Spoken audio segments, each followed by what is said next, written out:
Pertempuran batin disadur dari buku Kuat di Tengah Badai. Yakobus 4 ayat 7 berkata, "Karena itu tunduklah kepada Allah dan lawanlah iblis, maka ia akan lari daripadamu." Iblis mengadakan pertemuan dengan para malaikatnya dan berkata, "Kita tidak dapat mencegah orang Kristen mengenal kebenaran. Kita tak bisa menjauhkan mereka dari nilai-nilai keluarga. Tapi kita bisa mencegah mereka membangun pengalaman yang intim dan mendalam bersama Kristus. Jika mereka punya hubungan semacam itu dengan Yesus, kuasa yang kita miliki atas orang-orang ini akan patah. Maka biarkan saja mereka pergi ke gereja, menjalani hidup mereka. Ini yang harus kita lakukan. Buat mereka sibuk dengan hal-hal remeh, goda mereka untuk terus menghamburkan dan meminjam uang. Pengaruhi para istri dan suami untuk bekerja terus-menerus hingga tak punya waktu dengan anak-anak. Saat keluarga mulai retak, rumah tak akan lagi menjadi tempat pelarian dari segala tekanan di kantor. Saat kembali dari liburan, buat mereka kelelahan, gelisah, dan tidak siap menghadapi pekan berikutnya. Dan saat mereka berkumpul dalam persekutuan rohani, jerumuskan mereka dalam gosip dan basa-basi sehingga mereka pulang dengan hati nurani yang terganggu dan emosi yang galau. Maka para malaikat jahat segera melaksanakan tugas mereka, menjauhkan orang Kristen dari Tuhan. Taktik iblis yang internal, yaitu kesombongan. Kita semua harus menghadapi taktik iblis yang paling mematikan, yang disebutkan oleh Alkitab sebagai kesombongan. Sejak di Taman Eden, iblis telah mengutarakan kebohongan besar. Di dalam Kejadian 3 ayat 5b di situ dikatakan, "Kamu akan menjadi seperti Allah." Kita harus belajar mengatasi kesombongan yang merupakan dosa mula-mula iblis sendiri dan merupakan taktik yang gencar dan terus-menerus. Di dalam Amsal 6 ayat 17, mata sombong ada di urutan pertama di antara ketujuh perkara yang dibenci Tuhan. Amsal 27 ayat 2 menambahkan, "Biarlah orang lain memuji engkau dan bukan mulutmu." Kristus menyinggung soal kesombongan di dalam Lukas pasal yang ke-18 ayat 14 ketika ia berkata, "Sebab barang siapa meninggikan diri, ia akan direndahkan, dan barang siapa merendahkan diri, ia akan ditinggikan." Mengapa Tuhan begitu menekankan hal ini? Karena pada akhirnya orang yang sombong akan berkata, "Saya tak butuh Tuhan. Saya bisa melakukannya sendiri. Sebagai pencipta dan penopang kita, Tuhan menyiapkan rancangan yang sempurna untuk kita." Tidak ada yang lebih tahu daripada Tuhan. Ia telah menyaksikan bagaimana kesombongan telah merusak hidup ciptaannya untuk selamanya. Di dalam surat Petrus, sang rasul mengulangi peringatan dari Amsal 3 ayat 34 bahwa Allah menentang orang yang congkak, tetapi mengasihani orang yang rendah hati. Taktik internal yang kedua yaitu rasa bersalah. Untuk melumpuhkan kita, iblis sering menanamkan perasaan bersalah dan gagal di dalam hidup kita. Bahkan untuk dosa yang sudah diampuni. Ketika orang-orang percaya menghadapi penganiayaan, mereka bertanya, "Mengapa?" Atau saat orang Kristen memilih untuk keluar dari lingkungan yang sangat menekan, mereka harus siap menghadapi serangan rasa bersalah dari iblis. Inilah harga yang harus dibayar oleh umat Kristen karena membuat pilihan yang sulit diterima atas pimpinan Roh Kudus. Iblis selalu siap dengan berbagai jawaban. Ia ingin mendakwa orang-orang percaya. Ia akan menuduh bahwa mereka kurang berdoa atau kurang beriman. Akibatnya, kita memikul beban berat karena rasa bersalah yang semu dan menguras energi rohani kita.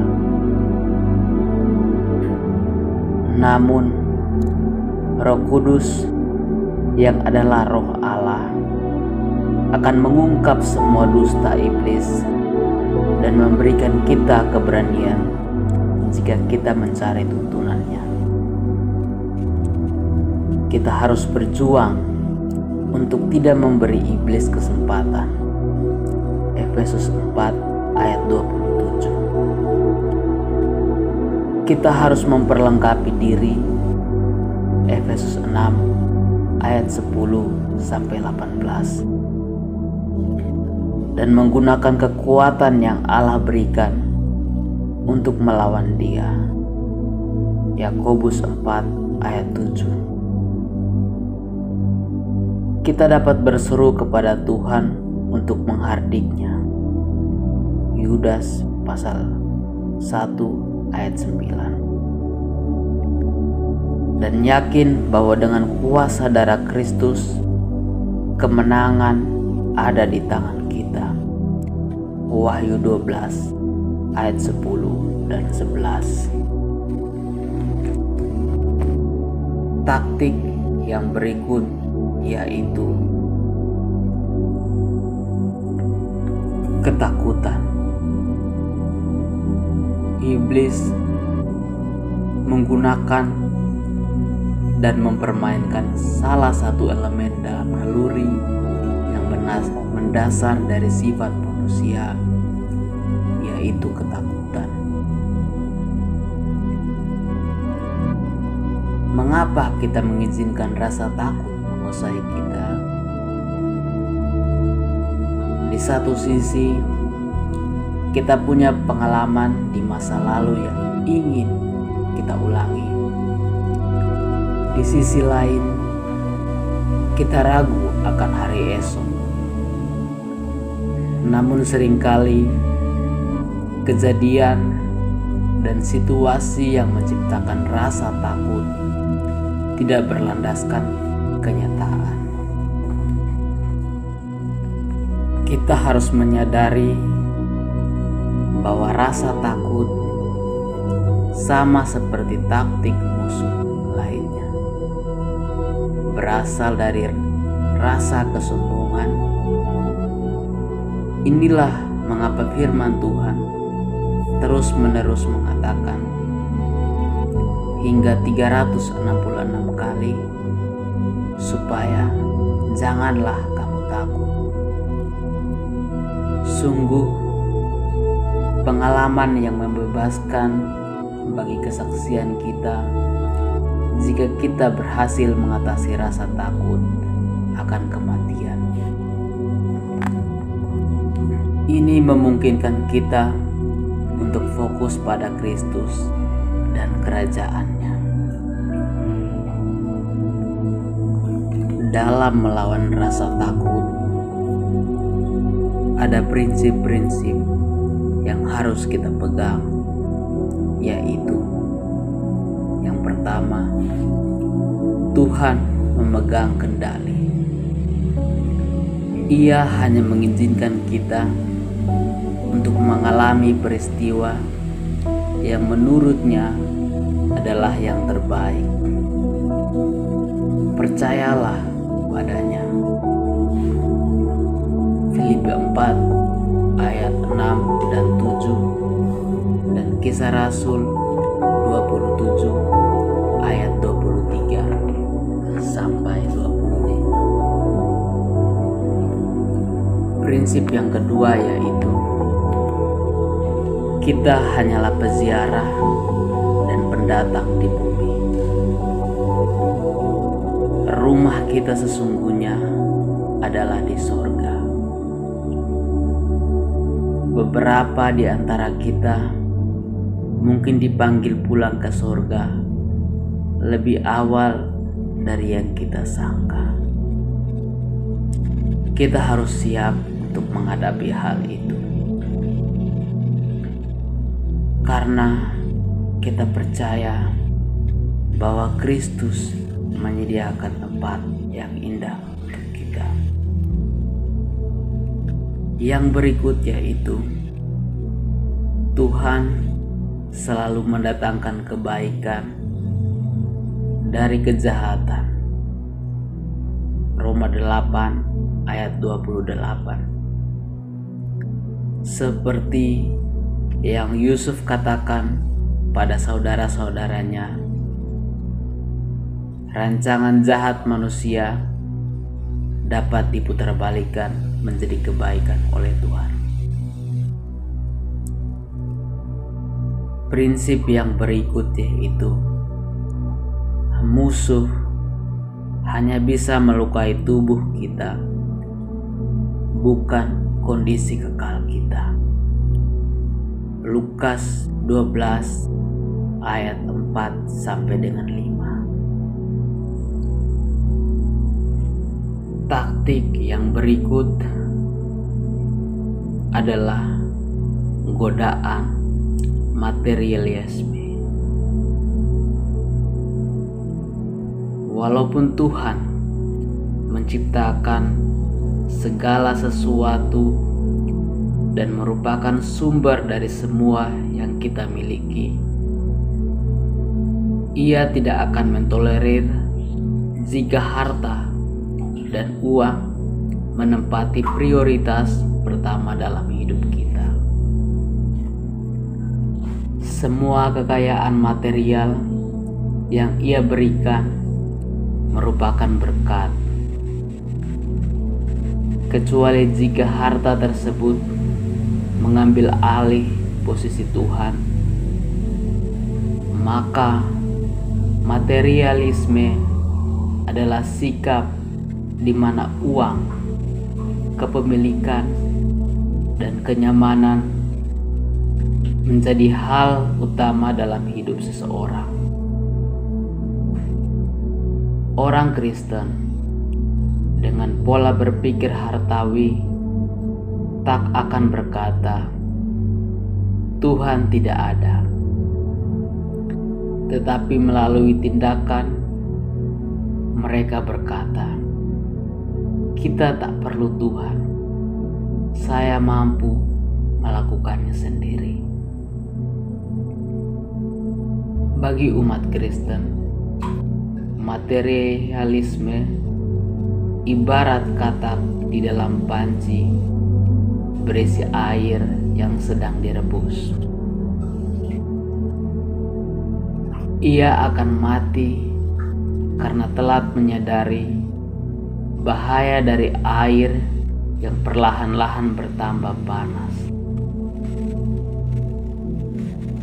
Seseorang bisa saja terbelenggu oleh materialisme dan bukan dibebaskan dan dikendalikan oleh Roh Tuhan.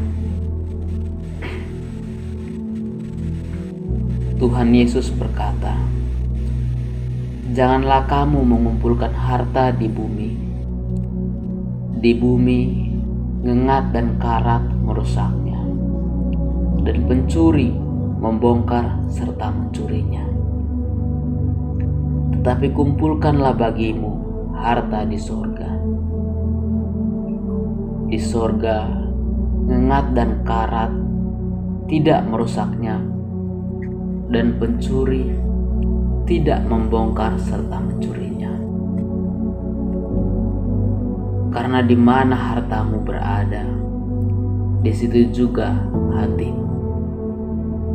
Matius 6 ayat 19 sampai 21. Mengumpulkan harta di surga berarti semua yang kita punya adalah milik Tuhan dan harus digunakan untuk kemuliaannya. Artinya, kita harus menempatkan kehendak dan kebenaran Tuhan di posisi pertama dalam hidup kita.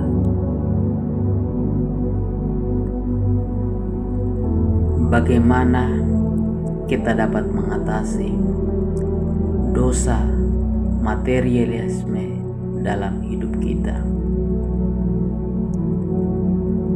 Ingatlah bahwa kekayaan adalah di dalam Yesus Kristus. Efesus 1 ayat 18. Kita memiliki penebusan, yaitu pengampunan dosa menurut kekayaan kasih karunia-Nya. Kita memiliki Kristus, pengharapan akan kemuliaan yang hidup dalam diri kita. Kolose 1 ayat 27. Semua kebutuhan kita dapat dipenuhi oleh Tuhan. Untuk itu, kita tidak perlu khawatir. Efesus 4 ayat 9 dan Matius 6 ayat 25 sampai 34. Kita punya kekuatan di dalam batin oleh Roh-Nya. Efesus 3 ayat 16. Kita punya pengenalan akan Allah. Di dalam Dialah tersembunyi hikmat dan pengetahuan. Kolose 2 ayat 2 sampai 3. Yang berikut yaitu kenali perasaan kita terhadap uang. Kenali ketakutan, kegelisahan, rasa bersalah, kesombongan, atau iri hati. Kita takut kekurangan uang, dan takut tersebut sekalipun tak masuk akal terasa nyata. Kita perlu menghadapi perasaan itu sebelum menerapkan janji Tuhan pada aspek keuangan kita. Bagian yang berikutnya itu peduli pada mereka yang membutuhkan. Kekayaan berdampak buruk karena kita dijauhkan dari kaum papa hingga tak lagi melihat kepedihan mereka. Kita perlu berada di tengah-tengah mereka dan belajar untuk menolong mereka dengan apa yang kita miliki. Bagian yang terakhir yaitu memberi dengan rela dan sukacita. 2 Korintus 9 ayat 7. Lepaskanlah benda duniawi dan bagikanlah dengan orang-orang lain. Orang miskin perlu tahu bahwa mereka pun bisa memberi. Lukas 21 ayat 1-4. Dengan melepaskan uang atau harta lainnya, sesuatu terjadi di dalam diri kita. Dosa keserakahan dihancurkan. Perjalanan menuju pola hidup yang lebih bersahaja diawali dengan doa. Kita bisa berkata kepada Tuhan bahwa kita mau menyangkal diri kita dan mengikuti hingga akhir. Selanjutnya, tinggal masalah kepatuhan menjalani bimbingan dan perintah-perintahnya. Amin.